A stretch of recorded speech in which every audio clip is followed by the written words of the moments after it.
స్వాగతం స్వాగతం ఓ ప్రియా స్వాగతం స్వాగతం స్వాగతం ఓ ప్రియా స్వాగతం నీవు నా తోడువై నీవు నా ఊపిరై ప్రేమకే ప్రాణమై స్వాగతం స్వాగతం ఓ ప్రియా స్వాగతం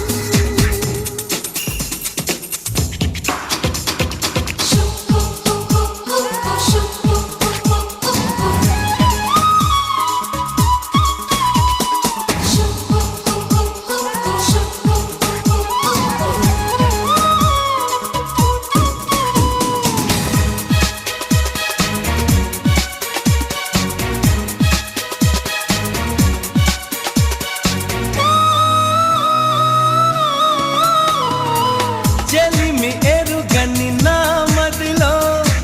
చిగురు తొడిగెను నీ ప్రేమ కలలాలలతో నడిరి నిదుర దోచెను నీ ప్రేమ మధురిమలెన్నో నీ పెదవులలో మెరుపులు ఎన్నో నీ కదలికలో తారలు ఎన్నో నీ నవ్వులలో గంధములెన్నో నీ స్నేహములో అందుకే నా చెలి స్వాగతం స్వాగతం ఓ ప్రియా స్వాగతం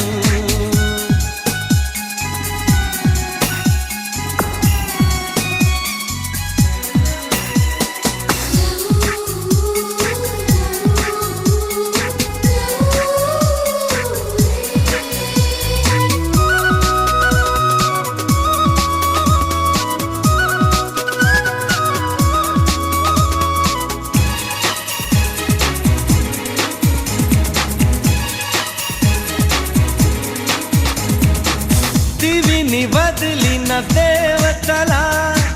మనసు గుడినే తెరిచితివే వలపు తెలియని రాముడిలా వయసు బడిలో చేరితివే ప్రేమను కోరి నీ వెంటే వస్తున్నా కౌగిలి కోసం కష్టాలే పడుతున్నా ఏ పని ఉన్నా నీ కోసం చూస్తున్నా వాకిలి ముందే ముస్తాబై ఉంటున్నా ఆశ్రమంలో కూర్చోవలసిందా వద్దు బయట ఉన్న వ్యక్తులందరూ లోపల రావాలి ఆ లోపలికి వస్తేనే కార్యక్రమం బిగినైంది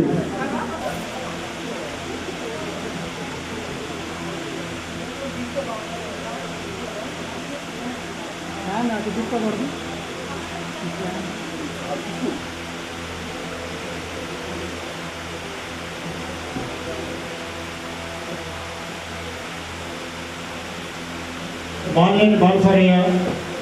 నీలిమ గార్ల షష్ఠపూర్తి మహోత్సవంలో ఇచ్చేసినటువంటి మిత్రులు సన్నిహితులు పెద్దలు చిన్నలు మరియు ఆహ్వానం మన్నించి వచ్చినటువంటి చుట్టాలు అందరూ కూడా లోక వార్షికోత్సవం కూడా మరి జరుపుకోవడం జరిగింది. ఈ కార్యక్రమానికి ఇచ్చేసిన పెద్దలందరినీ కూడా మరి ఒకసారి స్వాగతం చెప్తూ ముందుగా పరమేశ్వరం వాక్కు అర్థము ఎలా విడివిడిగా ఉండవో అలానే వీళ్ళు కూడా ఇప్పటివరకు కలిసి ఉండి ఉండాలని జీవించాలని కోరుకుంటూ ముందుగా పెళ్లి కుమారుడైనటువంటి మానేరు బాలసారి గారిని పీటల మీదకి రా అదేవిధంగా మరి పెళ్లి కూతురు అయినటువంటి నీరుల గారిని మరి తన చెల్లెళ్ళందరూ కూడా తీసుకొస్తారు అనుకున్నారు కూతురు నుంచి మరి వాళ్ళంతా కూర్చున్నారు సిగ్గుపడుతూ ఉన్నది 37 సంవత్సరాల తర్వాత కూడా మరి సిగ్గుపడుతూ ఉన్నది. కానీ నిజంగా కింద నుంచి కనుక మీరందరూ తీసుకొస్తే ఆ రోజుల్లో ఏ విధంగా జరిగిందో అది కళ కట్టినట్టు కనపడేది. గ్రామం ముట్ల గ్రామం నుంచి మరి మా వెనుకొండ పురప్రముఖులైనటువంటి శతమానం భవతి శతాయుః పురుషः శతేంద్రియ ఆయుష్యేవేంద్రియే ప్రతిష్టతి.